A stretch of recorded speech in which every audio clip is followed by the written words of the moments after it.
Allahabad high court ने मदरसों को मिलने वाले सरकारी फंड पर यूपी सरकार से कुछ गंभीर सवालों के जवाब मांगे। सवालों का लबोलबाब यह है कि एक धर्मनिरपेक्ष देश में धार्मिक शिक्षा देने वाले संस्थानों को सरकार से फंड दिया जा सकता है या नहीं। हाईकोर्ट ने जो सवाल पूछे वो केवल गंभीर नहीं है, बल्कि देश में एक नई तरह की बहस शुरू करने वाले भी हैं। ये पूरा मसला क्या है, विवाद किन बातों पर है, यह जानने से पहले समझना जरूरी है कि मसला कोर्ट तक पहुंचा कैसे। असल में हाईकोर्ट में सुनवाई एक मदरसे की तरफ से दी गई याचिका पर ही हो रही थी। जिस मदरसे ने याचिका दी उसका नाम है मदरसा अंजुमन इस्लामिया फैजुल उलूम। मदरसे तकरीबन हर राज्य में सरकार से आर्थिक मदद लेते हैं, लेकिन नियम यह है कि केवल उन मदरसों को सरकार मदद देती है जो मान्यता प्राप्त होते हैं। मान्यता कौन देता है? मान्यता देने का काम करता है मदरसा बोर्ड। मदरसा बोर्ड कुछ ऐसा ही होता है जैसे राज्यों के अपने अलग अलग शिक्षा बोर्ड होते हैं, या जैसे एक सीबीएसई है जो पूरे देश का बोर्ड है, ऐसे ही होता है मदरसा बोर्ड जो हर राज्य में अलग होता है। जैसे यूपी बोर्ड, हरियाणा बोर्ड या सीबीएसई बोर्ड के इम्तिहान हर साल होते हैं, ऐसे ही मदरसा बोर्ड भी 8वीं के, 10वीं के या 12वीं के इम्तिहान कराता है, जिनमें वही छात्र बैठते हैं जो मदरसों में पढ़ रहे होते हैं।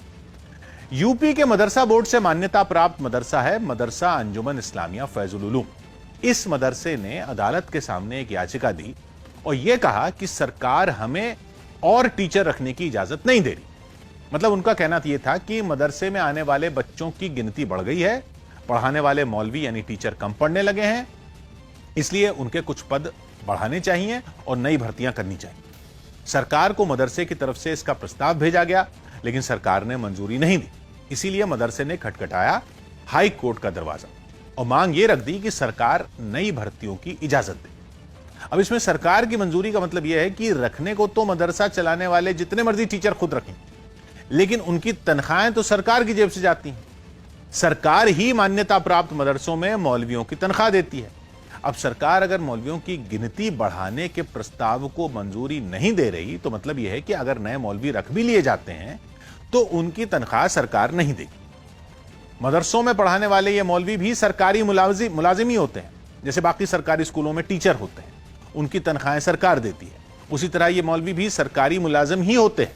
लेकिन मसला यहां पर यह खड़ा हो गया कि मदरसों में और बाकी स्कूलों में कुछ तो फर्क है, क्योंकि मदरसों में तो एक धर्म विशेष की शिक्षा दी जाती है, जबकि देश है हमारा धर्मनिरपेक्ष। लेकिन मदरसों की मदद देश के तकरीबन हर राज्य में सरकार करती। तो इसलिए जब हाई कोर्ट के सामने यह मामला पहुंचा तो सवाल सिर्फ नए टीचरों, मौलवियों की भर्ती तक सीमित नहीं रहा। कोर्ट ने तो सरकार से यह पूछ लिया कि क्या एक धर्मनिरपेक्ष देश को धार्मिक शिक्षा देने वाले संस्थानों को फंड देने का अधिकार है या नहीं।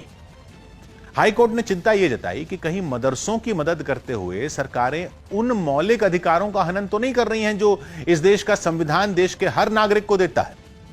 बाकायदा कोर्ट ने भारत के संविधान में नागरिकों को दिए गए मौलिक अधिकारों में आर्टिकल 25 से आर्टिकल 30 तक मिले अधिकारों पर सरकार से सफाई मांगी। यह हमारे संविधान में दिए गए वो अधिकार हैं जो लोगों को अपने अपने धर्म और उससे जुड़ी शिक्षा पाने का हक देते हैं, लेकिन उससे जुड़े सब नियम संविधान बनाने वालों ने पहले से बना रखे। और फिर भारत के संविधान से ऊपर तो देश में न कोई सरकार है, न कोई धर्म है, न कोई नीति, न कोई नियम। मतलब यह कि हाई कोर्ट में जब मौलवियों की भर्ती का मामला पहुंचा तो मसला मौलवियों की भर्ती का नहीं रहा, बल्कि अब इस बात पर बहस छिड़ गई है कि लोगों के टैक्स की कमाई से भरने वाला सरकार का खजाना किसी एक विशेष धर्म की शिक्षा के लिए इस्तेमाल हो भी सकता है या नहीं। जिन मसलों पर कोर्ट ने बात की उनमें कुछ बिंदु बेहद अहम हैं, जिन पर कोर्ट ने राज्य सरकार से सफाई मांगी। इन्हें भी समझना जरूरी है। कोर्ट ने पूछा कि क्या जिन मदरसों की मदद सरकार करती है उनमें खेल के मैदान हैं, क्योंकि मदरसों के अलावा जिन भी स्कूलों को सरकार या बोर्ड मान्यताएं देते हैं उनमें खेल के मैदान होना जरूरी होता है। और यह नियम हमारे संविधान में ही दिए गए मौलिक अधिकारों की वजह से है। आर्टिकल 21 और 21A कहते हैं कि स्कूलों में बच्चों के खेलने के मैदान होने जरूरी हैं, लेकिन मदरसों को अगर मान्यता देते हुए इस नियम की छूट दी जाती है तो यह नाइंसाफी तो उन छात्रों के साथ है जिन्हें स्कूल में खेलने की सुविधाएं तक नहीं मिल रही, और उनके मौलिक अधिकार जो बच्चों को हमारे देश का संविधान देता है वो उनसे छीने जा रहे हैं।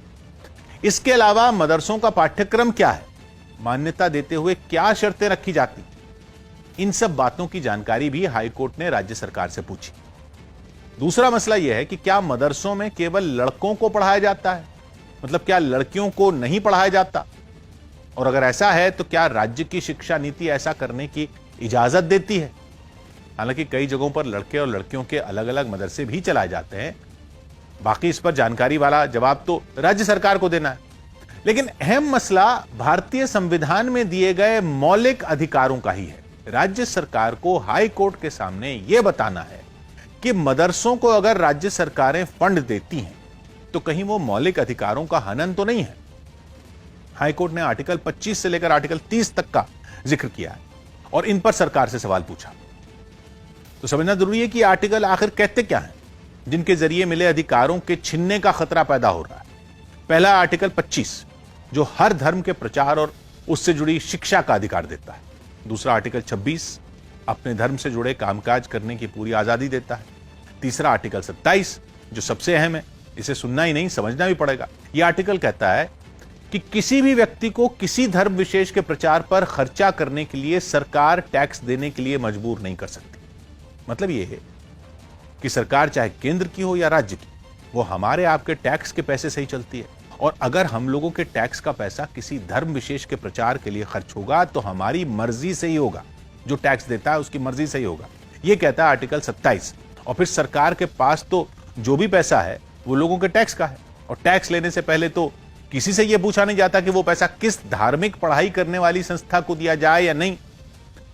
आर्टिकल 29 में भी एक पेच है। आर्टिकल 29 का एक क्लॉज मतलब एक नियम कहता है कि सरकार से आर्थिक मदद लेने वाले किसी भी संस्थान के दरवाजे सबके लिए खुले होने चाहिए। मतलब किसी को भी उसके धर्म या उसकी जाति या लड़के लड़की के आधार पर एडमिशन देने से मना नहीं किया जा सकता अगर आप सरकार की फंडिंग ले रहे हैं। यह नियम मदरसे के लिए नहीं बल्कि किसी भी स्कूल या शिक्षण संस्थान के लिए। मतलब संविधान कहता है कि अगर आप सरकारी पैसा लेते हैं तो आपको दाखिला देने में किसी भी तरह का भेदभाव नहीं करना चाहिए। और आर्टिकल 30 यह कहता है कि सरकार भी किसी शिक्षण संस्था के साथ कोई भेदभाव धर्म या भाषा के आधार पर कतई नहीं कर सकती। मसला बड़ा है क्योंकि यह आर्टिकल तो देश के संविधान में है, जो देश के हर नागरिक को बराबर अधिकार देते हैं। कश्मीर से कन्याकुमारी तक, गुजरात से असम तक हर राज्य के लिए है।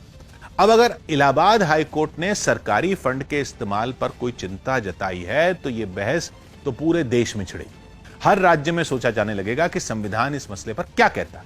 अब इस मामले की अगली सुनवाई 6 अक्टूबर को होनी है। सरकार को 6 अक्टूबर तक हाईकोर्ट को यह बताना होगा कि धार्मिक शिक्षा देने वाले संस्थानों को सरकारी खजाने से पैसा दिया जा सकता है या नहीं, या दिया जा रहा है तो किस तरह दिया जा रहा है।